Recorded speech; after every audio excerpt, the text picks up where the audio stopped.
तेलंगाना के मुख्यमंत्री के चंद्रशेखर राव नई दिल्ली में एक राष्ट्रीय खाद्यान्न खरीद नीति के विरोध करने के लिए तैयार है। एक राष्ट्रीय खाद्यान्न खरीद नीति लागू करने की मांग करते हुए भाजपा नेताओं द्वारा कई पोस्टर लगाए गए थे। विरोध स्थल के पास भाजपा नेताओं द्वारा मुख्यमंत्री को पद छोड़ने के लिए कहा। भारतीय जनता पार्टी तेलंगाना के प्रदेश अध्यक्ष बंदी संजय कुमार के पोस्टर में लिखा है, केसीआर चावल खरीदने में आपकी क्या समस्या है? यह धरना क्यों राजनीति के लिए है या किसानों के लिए? चावल खरीदे अगर आप कर सकते हैं, अन्यथा पद छोड़ दे। नई दिल्ली में तेलंगाना भवन और उसके आसपास दोनों पार्टियों के कई पोस्टर लगे हैं।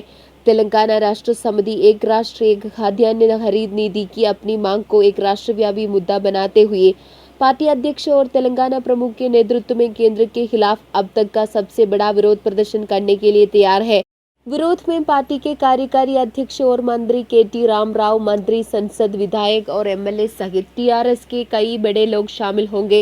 तेलंगाना में सत्तारूढ़ दल का दावा है कि केंद्र तेलंगाना के किसानों से धान की खरीद नहीं कर रहा है।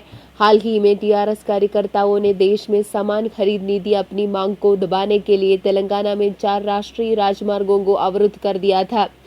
पार्टी ने इस मुद्दे को राष्ट्रीय स्तर पर उठाने के लिए दिल्ली में विरोध प्रदर्शन करने का फैसला किया।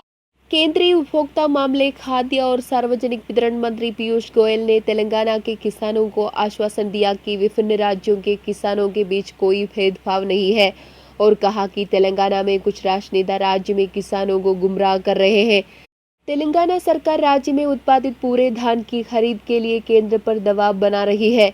पिछले साल राज्य के मंत्रियों के एक प्रतिनिधिमंडल ने मात्रा सहित धान खरीद पर स्पष्ट घोषणा करने के लिए केंद्रीय मंत्रियों से भी मुलाकात की थी। News desk, news India Hindi.